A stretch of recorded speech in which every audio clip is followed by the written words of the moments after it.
सबको जय मसीह की। बाइबल अध्ययन की क्लास में आप सबका स्वागत है। हम लोग उत्पत्ति की पुस्तक से हम लोग यात्रा कर रहे हैं और उस पुस्तक का अध्ययन कर रहे थे पिछले क्लास में। हम सबको मालूम है कि ये पुस्तक मूसा के द्वारा लिखी गई और हमने इसे 2 भाग में विभाजित किया अध्ययन करने की सहूलियत के लिए। उत्पत्ति की पुस्तक में हम कुल 50 अध्याय पाते हैं। पहले 11 जो अध्याय हैं वो मनुष्य के इतिहास के बारे में है, जिसमें लगभग 2000 साल का इतिहास हम पाते हैं। और 12 से 50 अध्याय में हम 4 मनुष्य के जीवन शैली के बारे में पढ़ते हैं। वो हैं अब्राहम, इसहाक, याकूब और यूसुफ। हमने अपनी पिछली क्लास में जो इसका पहला भाग है उसको हमने अध्ययन किया, जहाँ पे हमने मनुष्य के इतिहास के बारे में सीखा, जिन्हें हमने 4 भाग में बांटा था। वो है सृष्टि करना, मनुष्य का पाप में गिरना, वो जल प्रलय के द्वारा न्याय और बाबेल के मीनार के बारे में सीखा। और 4 लोगों को भी हमने वहाँ पे पाया, आदम, हाबिल, एनोश और नूह के बारे में। और पिछली क्लास में जहाँ पे हमने समाप्त किया था उसी विषय को हम जारी रखते हुए हम आगे बढ़ेंगे। इससे पहले कि हम आगे बढ़े, हमें एक बात को याद रखना है कि जिस तरीके से परमेश्वर पिता इस पुस्तक का वर्णन कर रहे हैं, जिसमें 50 अध्याय में से जो पहले 11 अध्याय हैं वो केवल मनुष्य के इतिहास के बारे में बताने के लिए है, जो 2000 साल का समय पूरा करते हैं। और जो बाकी के 39 अध्याय हैं वो मनुष्य, जो 4 मुख्य मनुष्य के जीवन के बारे में बताते हैं। इसका अर्थ है कि परमेश्वर पिता रुचि रखते हैं मनुष्य के जीवन को बदलने के लिए, ना कि सिर्फ इतिहास के बारे में। इसलिए मैं उत्साहित करता हूं कि आप वचन को ध्यान से आप पढ़ें और आप देखें कि वो कैसे वचन आपके जीवन को बदलता है। और इसी परिचय के साथ हम शुरू करेंगे हमारा जो दूसरा भाग है, जिसमें हम 4 मुख्य व्यक्तित्व के जीवन के बारे में हम सीखेंगे, जो है अब्राहम, इसहाक, याकूब और यूसुफ के जीवन से। और जब हमने पहला भाग पढ़ा था, हमने देखा था कि मनुष्य के अंदर जो पाप है वो कितना विशाल है, और परमेश्वर के न्याय के विषय में हमने पढ़ा। न्याय जो है वो जल प्रलय के रूप में आया, और बाबेल के मीनार के समय में वो भाषा में गड़बड़ी लेके आए ताकि लोग आपस में समझ ना पाए। और इन न्याय के बावजूद भी परमेश्वर पिता अपना अनुग्रह मनुष्य को दिखाना चाहते थे। और अनुग्रह दिखाने के लिए पहले भाग में हमने देखा कि परमेश्वर पिता केवल व्यक्तित्व के जीवन में प्रकट हो रहे थे, जैसे हमने देखा हाबिल के जीवन में, एनोश और नूह के जीवन में। लेकिन उत्पत्ति के दूसरे भाग में हम क्या देखते हैं कि परमेश्वर एक समूह को चुनते हैं अपने लिए, और वो जो समूह है, वो जो लोग हैं, उनको कहा परमेश्वर के चुने हुए। और जब हम पुराने नियम को पढ़ते हैं, हम बहुत से इतिहास के बारे में सीखते हैं। और ये जो इतिहास है सब मनुष्य जाति का नहीं है, लेकिन ये इतिहास है वो परमेश्वर के चुने हुए लोगों का, जिसे उसने कहा इज़राइल। और क्यों परमेश्वर ने एक समूह या फिर एक देश को अपने लिए चुना, इसके पीछे बहुत से कारण हैं, लेकिन कुछ जो बहुत महत्वपूर्ण कारण है उनमें से एक है कि परमेश्वर पिता एक समूह को चुना ताकि वो जो पवित्र शास्त्र है, पवित्र वचन है, वो सुरक्षित रहे, जिसमें लिखा है मनुष्य किस रीति से चलना चाहिए। दूसरा, वो चाहते थे कि वो जो समूह है, वो लोग जो हैं, वो इस पवित्र वचन के अनुसार चलें। पहले कुछ क्लासेस में हमने सीखा कि जो परमेश्वर का वचन है वो उनकी इच्छा का प्रकटीकरण है। तो परमेश्वर की इच्छा मनुष्य के लिए प्रकट हुई ये लिखे हुए वचन के द्वारा, जो उन्होंने अपने चुने हुए लोगों को दी। और वो चाहते थे कि वो लोग उस वचन के अनुसार वो अपने जीवन को जिए, और वो पूरे दुनिया को दिखाना चाहते थे कि एक बीज स्त्री के द्वारा उत्पन्न होगा जो पूरे संसार का उद्धार करता है। और वो जो बीज है वो एक जाति या फिर एक समूह के लोगों के बीच में उत्पन्न होगा। और ये 3 उन मुख्य कारणों में से एक हैं, जिसमें आप पाते हैं कि क्यों परमेश्वर ने एक समूह को या एक देश को अपने लिए चुना हुआ कहा। मेरा विश्वास है कि आप लोग समझ रहे हैं कि उन्होंने चुना सबसे पहले वो वचन को संभालने के लिए, दूसरा कि वो समूह जो एक उदाहरण के रूप में निकले, और तीसरा वो उद्धारकर्ता उस समूह में जन्मे। और ये जो कार्य है ये शुरू हुआ परमेश्वर ने जब एक मनुष्य को चुना और उसे बुलाया, और इस व्यक्ति का नाम है अब्राहम, जो बाद में उसका नाम बदलकर हो गया अब्राहम। और उनको परमेश्वर ने कहा कि मैं तुमसे एक बड़ी जाति को मैं बनाऊंगा। और इस वायदे को आप उत्पत्ति के 12 अध्याय में हम पढ़ सकते हैं, और नए नियम में भी इसे लिखा गया है। इब्रानियों की पत्री उसका 11 अध्याय और उसके 8 और 9 वचन में। अगर हम उत्पत्ति की पुस्तक से उसके 12 अध्याय से पहले कुछ वचनों को पढ़ें, 2 या 3 वचन में, वहाँ पे इस प्रकार से लिखा है, और मैं तुझसे एक बड़ी जाति बनाऊंगा और तुझे आशीष दूंगा और तेरा नाम महान करूंगा और तू आशीष का मूल होगा। और ये एक उद्देश्य था, परमेश्वर ने अब्राहम को चुना कि उनके द्वारा जो पूरे संसार जो है वो आशीष पाए, और उनको आशीष का मूल कहा। और वो जो परमेश्वर के चुने हुए लोग, इज़राइल का जो शुरुआत है, इतिहास का शुरुआत, उसको हम ऐसे पाते हैं कि परमेश्वर ने अब्राहम के साथ एक वाचा बांधी। 15 अध्याय में हम इसे पाते हैं, और कि कैसे उनके जो पोते हैं याकूब, जो बहुत सी कमियों के बावजूद भी वो इच्छुक थे इस बात में जो परमेश्वर ने वाचा अब्राहम के साथ बांधी थी, और कैसे वो एक चुना हुआ वंश या एक जाति उत्पन्न करने जा रहे थे जिनके द्वारा पूरा संसार जो है वो आशीष पाने जा रहा था। इसीलिए परमेश्वर ने उनका नाम बदला याकूब से इज़राइल, और यही नाम है इज़राइल जिससे परमेश्वर के जो चुने हुए लोग हैं वो जाने गए। और इसी रीति से वो जो चुने हुए लोग हैं, इज़राइली लोग जो है, उनकी शुरुआत हुई। और जब हम याकूब के जीवन के बारे में पढ़ते हैं, हम देखते हैं उसके 12 बेटे हैं, और उनके द्वारा जो ये 12 बेटे हैं, उनके द्वारा 12 गोत्र जो है वो बटे इज़राइल के। और जब उनका जो प्रिय बेटा है यूसुफ मिस्र देश में एक अधिकारी के रूप में चुना गया, उसके भाई, उनके पिता और उनका जो परिवार है, वो जब मिस्र देश में वो पहुँचे तो उनके परिवार में कुल 70 लोग शामिल थे। तो 70 लोग जो यूसुफ का परिवार था वो मिस्र देश में पहुँचे। इन सभी बातों को, इस इतिहास को आप उत्पत्ति की पुस्तक में जान सकते हैं। आप संक्षेप में और अधिक उत्पत्ति की पुस्तक में पढ़ सकते हैं। हमने सीखा 70 लोग थे उसके परिवार में, जो बढ़कर एक भीड़ के समान वो बन गए, और यूसुफ के मृत्यु के बाद वो मिस्र देश में गुलाम या दास्तब में आ गए। उत्पत्ति की जो पुस्तक है वो यूसुफ की मृत्यु में समाप्त होती है। जैसे मैंने कहा कि जो शुरुआत होती है वो सृष्टि से होती है, और इसका जो अंत है वो मृत्यु से या कब्र में होता है। और जो आखिरी वचन भी इसी प्रकार है कि यूसुफ जो है वो एक कब्र में रखा गया। उस समय जब वो मरा, यूसुफ की आयु 110 साल की थी। ये आखिरी अध्याय आखिरी वचन में लिखा है, 50 उसका 26 वचन, कि उसने लगभग 90 साल मिस्र देश में बिताए। अगर पूरे सही उसमें बोलें तो 93 वर्ष वो मिस्र में रहे। और उनके जीवन से एक मुख्य बात सीखने के लिए है कि इतना समय वो मिस्र देश में बिताने के बाद भी वो वहाँ के लोगों में एक नहीं गिने गए, वो मिस्री कह के नहीं गिने गए। यहाँ तक कि वो मिस्र में एक अधिकारी के रूप में थे, लेकिन वो गिने गए परमेश्वर के चुने हुए वंश में से एक। और उनका विश्वास था कि परमेश्वर अपने चुने हुए लोगों का उद्धार करेंगे, और जो वाचा अब्राहम के साथ बांधी हुई थी वो वाचा की हुई भूमि में वो उनको प्रवेश कराएंगे। और उन्होंने आज्ञा दी लोगों को कि जब उनका उद्धार हो या उनको उस वादा की हुई भूमि में लेके जाएं, तो उनकी जो हड्डियां हैं जो मिस्र देश में गाड़ी गई, उसे अपने साथ उस वादा की हुई भूमि में लेके जाएं। और इन बातों को हम उत्पत्ति की आखिरी अध्याय में हम पढ़ सकते हैं, 50 अध्याय उसके 24 और 26 वचन से।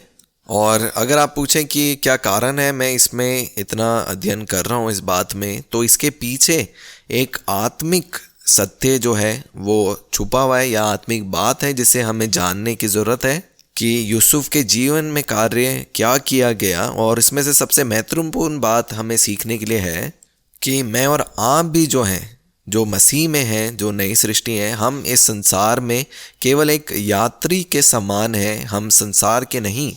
मुझे और आपको भी उन्होंने पवित्र अलग किया और अपना चुना हुआ कहा।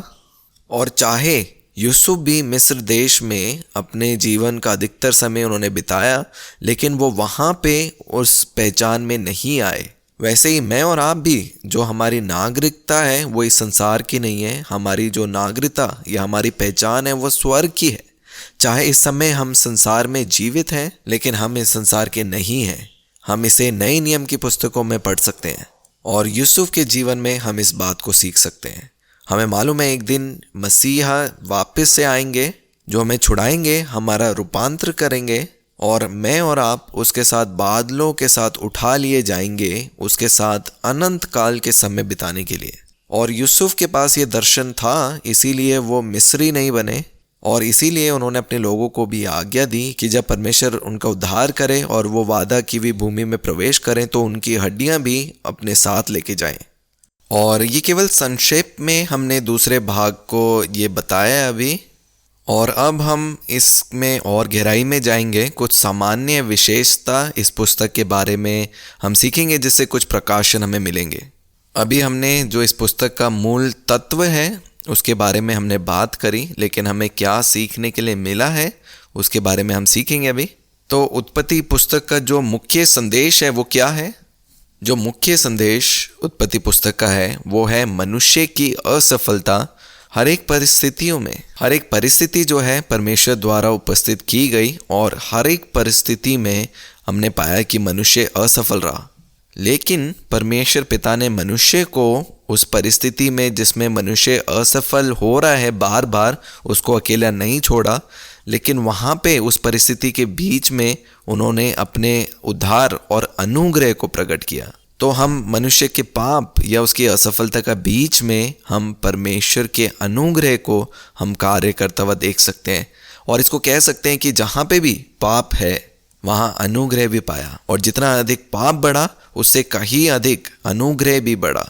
और उत्पत्ति में हम इन बातों को पढ़ते हैं कि परमेश्वर की ओर से न्याय भी आया उन लोगों के बीच में जो निरंतर उस पाप की दशा में थे। जैसे अदन की वाटिका में जो है वो न्याय आया, नूह के समय में जल प्रलय के द्वारा न्याय आया, बाबेल के मीनार के समय में भी न्याय आया। लेकिन इन सभी समय में परमेश्वर पिता का अनुग्रह बहुत है। उन्होंने एक मार्ग तैयार किया जो उद्धार को लेके आएगा। तो जो न्याय है और अनुग्रह वो साथ में चला। जहाँ पे पाप बढ़ा वहाँ पे जो परमेश्वर पिता का अनुग्रह और बहुतायत से बढ़ा, और वो चाहते थे उद्धार मनुष्य को प्राप्त हो।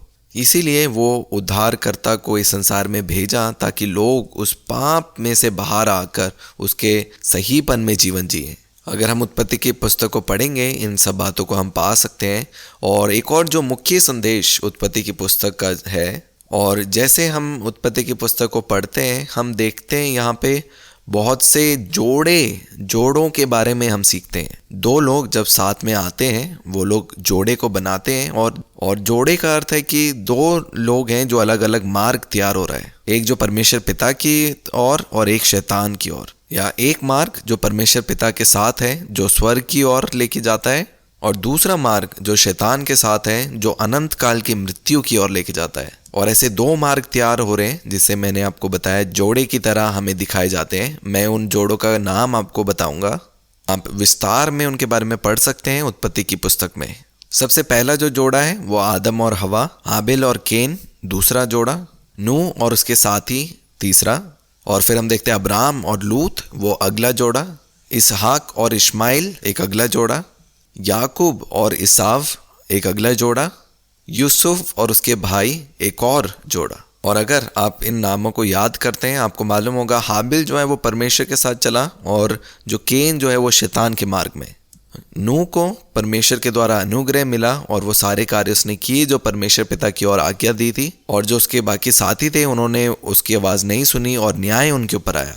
अब्राहम के जीवन में देखते हैं जिसे विश्वासियों का पिता कहा गया, उसका विश्वास उसके लिए सहीपन ठहरा, लेकिन लूत उसके समान नहीं था, वो संसारिक अभिलाषाओं में रह गया। इसहाक और इश्माइल, याकूब और इसाव, इनमें भी हम देख सकते हैं। तो जोड़े हम देखते हैं, और जैसे हम उत्पत्ति पुस्तक को हम विस्तार में पढ़ते हैं आप इन जोड़ों को आप ध्यान में रखना, क्योंकि जैसे हम बाइबल में यात्रा करते हैं इसकी आखिरी पुस्तक में जब हम पढ़ते हैं तो वो दो मार्गों के बारे में प्रकाशित वाक्य में लिखा है कि कैसे एक अनंत जीवन की ओर और एक अनंत मृत्यु की ओर जाती है।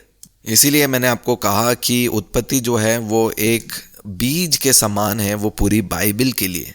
और यहाँ पे इसको पढ़ के हम जो बाइबल की जो सोच है उसकी जो विचार है उसके बारे में हम जान सकते हैं।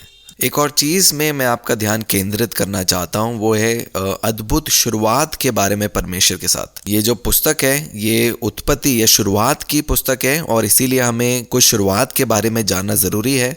सबसे पहले आदम की शुरुआत परमेश्वर के द्वारा हुई, लेकिन वो पाप में गिरा अनाज्ञाकारिता के द्वारा। हम इसे तीसरे अध्याय में पाते हैं कि सारी जो शुरुआत हुई आदम की वो परमेश्वर पिता के साथ हुई, लेकिन वो आज्ञा ना मानने के द्वारा आदम पाप में गिर गया। इसलिए एक चीज़ हमें सीखना है कि हमारी शुरुआत जो है परमेश्वर पिता के साथ है और हमें उसी में चलना है और हमें उस परमेश्वर की पहचान में हमें बाहर नहीं गिरना है, उसी में बने रहना है। दूसरा है हाबिल के जीवन में वो शुरुआत हुई रिश्ता वो लहू के बलिदान के द्वारा। इसे हम उत्पत्ति 4 अध्याय 4 वचन में हम पाते हैं कि कैसे वो लहू की बलिदान के द्वारा वो रिश्ता स्थापित हुआ। परमेश्वर ने उसे आदर दिया, वो आनंदित हुआ उसकी भेंट से, और ये एक अच्छा उदाहरण है हमारे लिए। नूह जो है वो विश्वास योग्य बना परमेश्वर के सामने जब वो जहाज बना रहा था। हम इसे 6, 7, 8 अध्याय में हम पढ़ सकते हैं इसके बारे में। उसका सफ़र शुरू हुआ परमेश्वर की आवाज़ सुनकर वो जहाज बनाने के द्वारा, और वो बचा। ये एक अच्छा उदाहरण है हमारे लिए। नूह का जहाज जो है वो हमें यीशु मसीह को प्रतीक में दिखाता है, जो हमें उद्धार की ओर लेके जाता है, जैसे नूह के समय में वो जहाज से बचे थे। और चौथा जो उदाहरण है वो अब्राहम के जीवन से ले सकते हैं। उसने परमेश्वर के साथ शुरुआत करी और वो हर एक जगह जहाँ पे वो गए वहाँ पे परमेश्वर की वेदी बनाई, परमेश्वर के नाम की महिमा करने के लिए।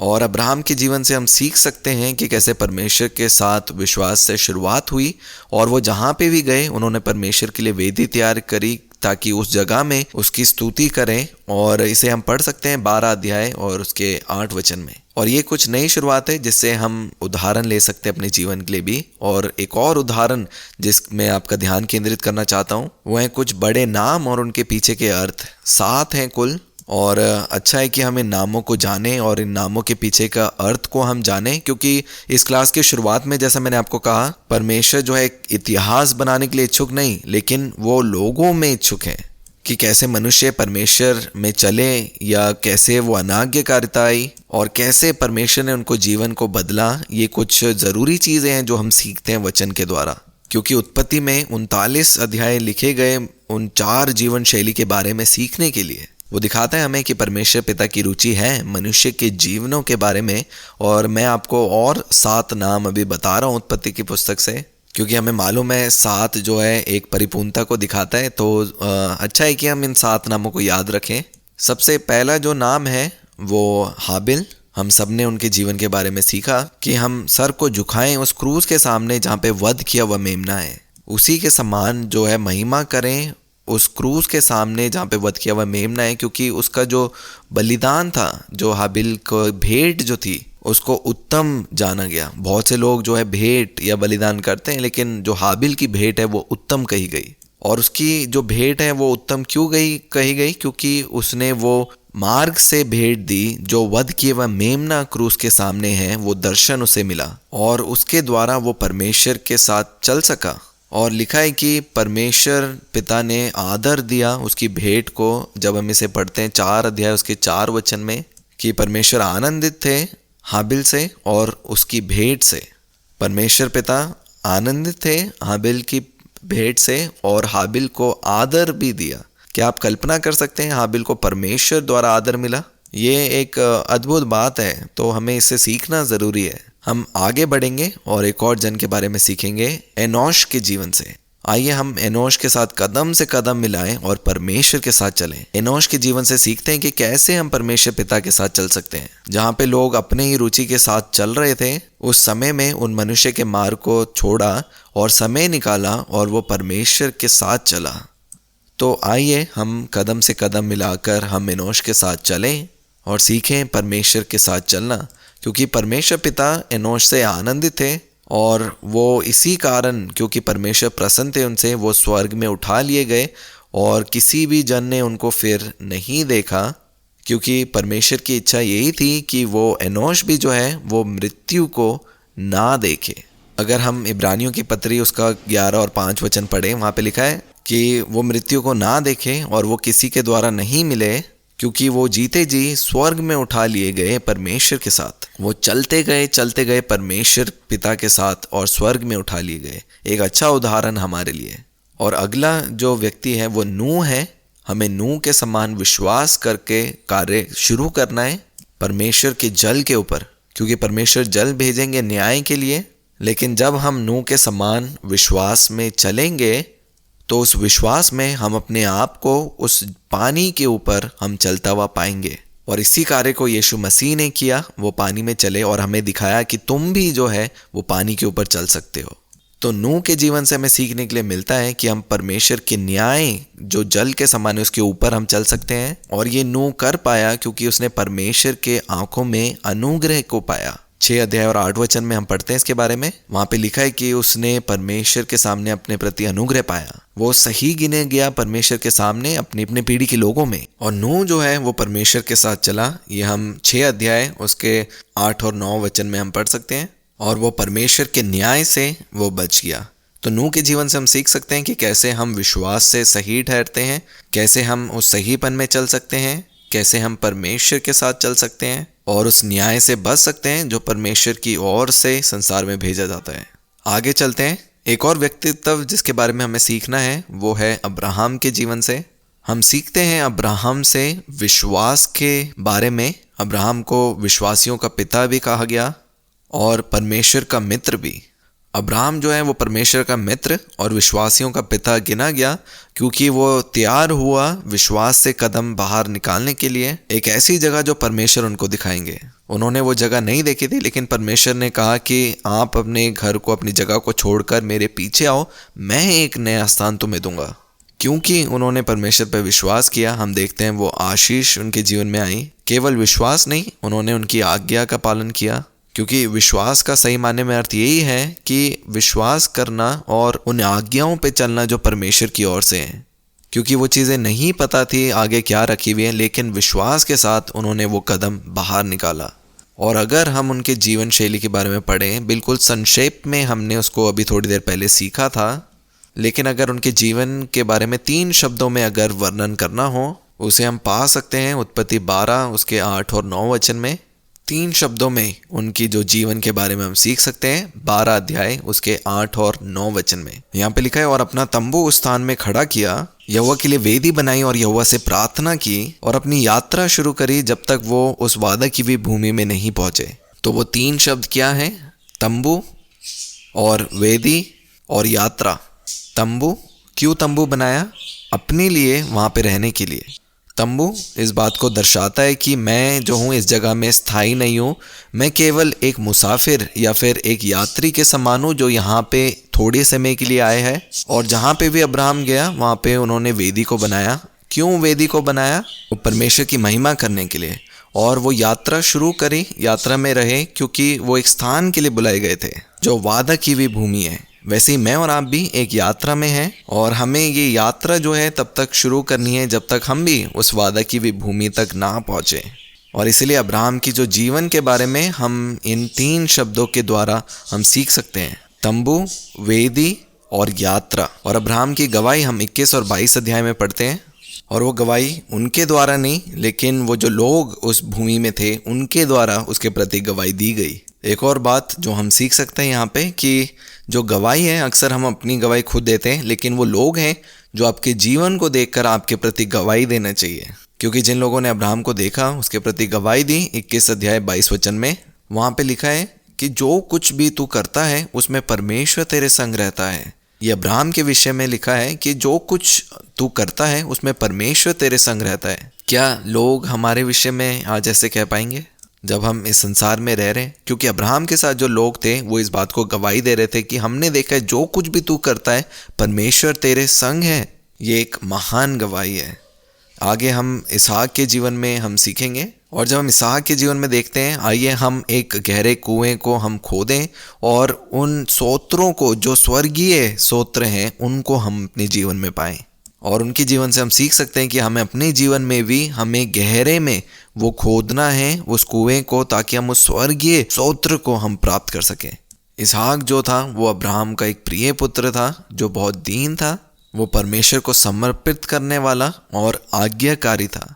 एक सुंदर व्याख्या जिसमें वो जाते हैं और अपने दुल्हन को ढूंढते हैं, उसके बारे में हम पढ़ सकते हैं 24 अध्याय में। और इसकी तुलना कर सकते हैं, यीशु मसीह कलीसिया को ढूंढने के लिए आए।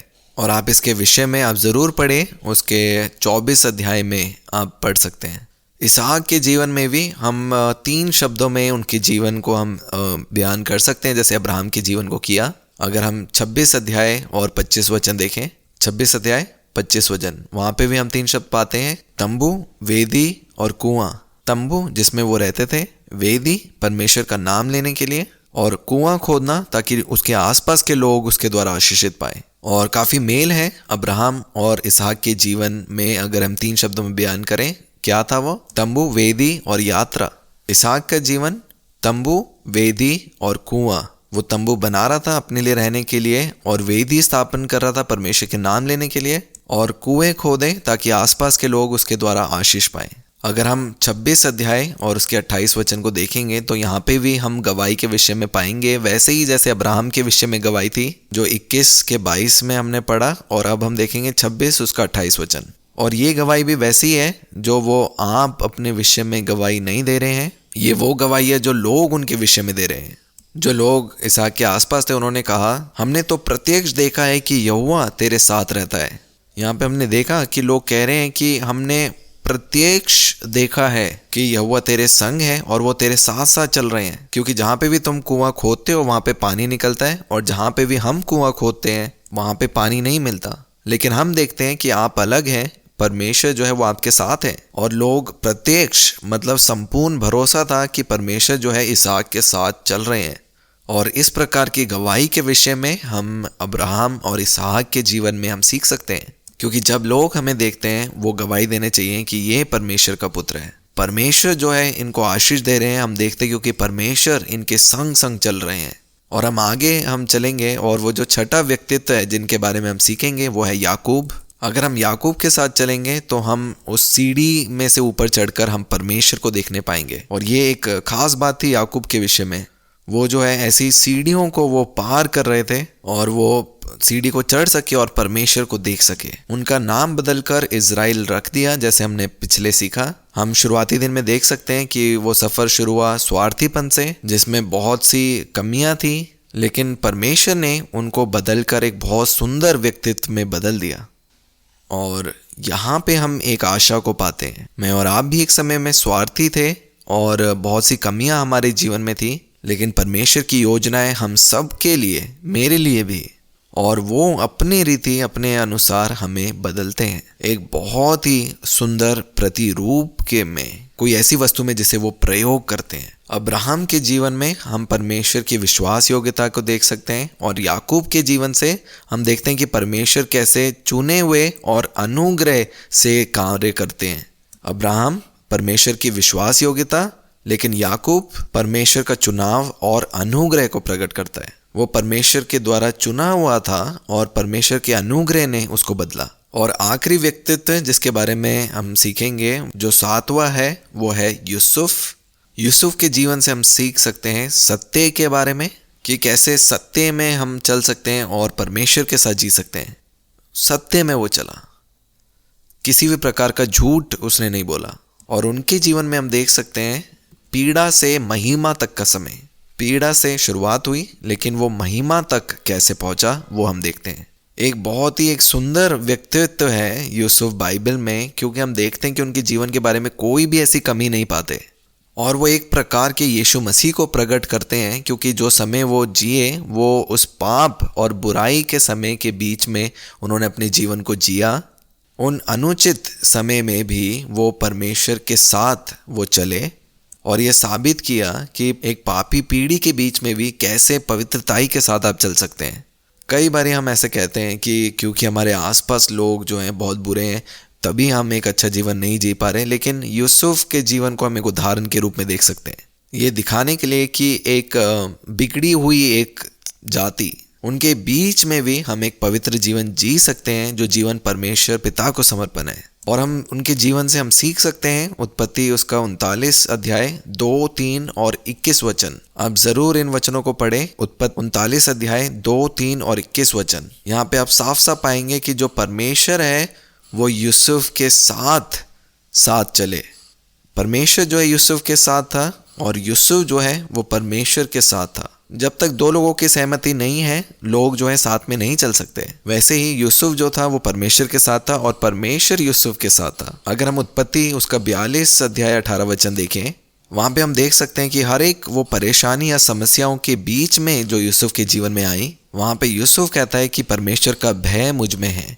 उस समय की कल्पना करें, यूसुफ के पास कोई बाइबल नहीं थी, कोई बाइबल क्लास नहीं थी, कोई कलीसिया नहीं थी, कोई भी ऐसा कोई व्यक्ति नहीं था जो उसको व्यक्तिगत उत्साहित करे। बहुत सी चुनौतियों भरा एक समय में वो रहे, लेकिन उनके जीवन में ये लिखा कि वो परमेश्वर का भय रखते थे। एक अच्छी गवाही है ये, मेरे और आपके जीवन में भी ये होना चाहिए। वो परमेश्वर का भय जो है बुद्धि का मूल है। वो परमेश्वर का भय उनमें था और वो परमेश्वर के साथ चले।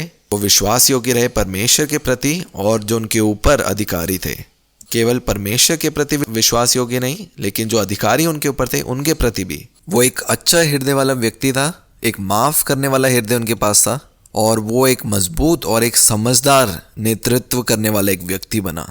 और उनके जीवन को भी हम 3 शब्दों में हम बयान कर सकते हैं।